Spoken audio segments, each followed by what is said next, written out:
नमस्कार, प्रभा साक्षी देख रहे हैं आप। आपके साथ मैं हूं अंकित सिंह। वक्त संसद डायरी का है। आज संसद में क्या कुछ हुआ है, इसके बारे में हम आपको जानकारी दे रहे हैं। सबसे पहले आप जान लीजिए कि लोकसभा में आज क्या कुछ हुआ है। लोकसभा में कांग्रेस सहित कुछ विपक्षी दलों के सदस्यों ने महंगाई, जीएसटी और बेरोजगारी जैसे मुद्दों पर चर्चा की मांग को लेकर शुक्रवार को भारी शोर शराबा किया, जिसके कारण कार्यवाही 2 बार के स्थगन के बाद सोमवार के लिए स्थगित कर दी गई।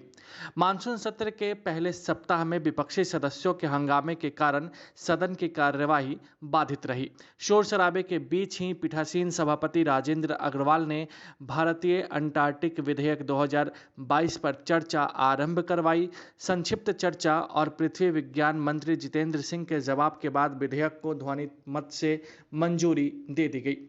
विदेश मंत्री एस जयशंकर ने शुक्रवार को कहा कि सरकार भारतीय मछुआरों की सुरक्षा और कल्याण को सर्वोच्च प्राथमिकता देती है और मछुआरों पर कथित हमलों की रिपोर्ट प्राप्त होने पर राजनयिक माध्यमों से श्रीलंका की सरकार के समक्ष उठाया जाता है।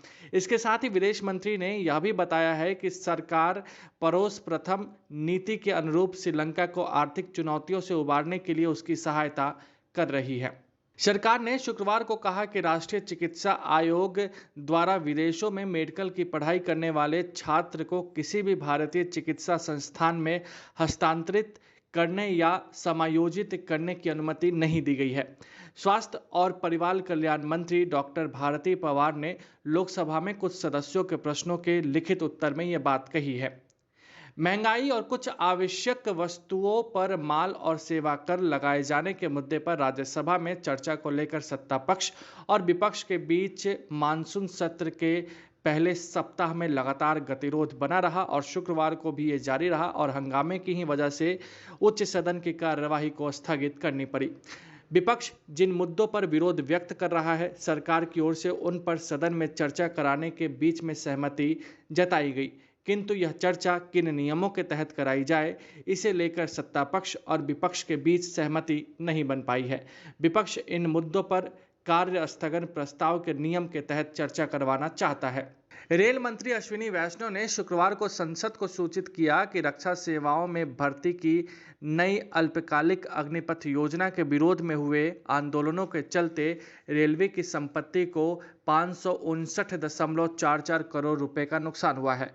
उन्होंने यह भी कहा कि इस योजना के देश भर में विरोध की वजह से 15 जून से 23 जून के बीच 2000 से अधिक ट्रेनें रद्द किए गए।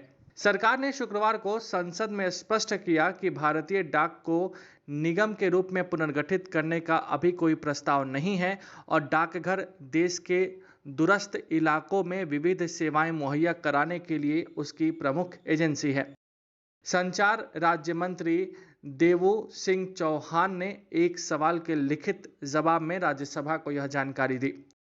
सरकार ने शुक्रवार को संसद को बताया कि भारतीय खाद्य निगम तथा राज्य एजेंसियों के पास केंद्रीय पूल के तहत 285.10 लाख टन गेहूं का भंडार मौजूद है।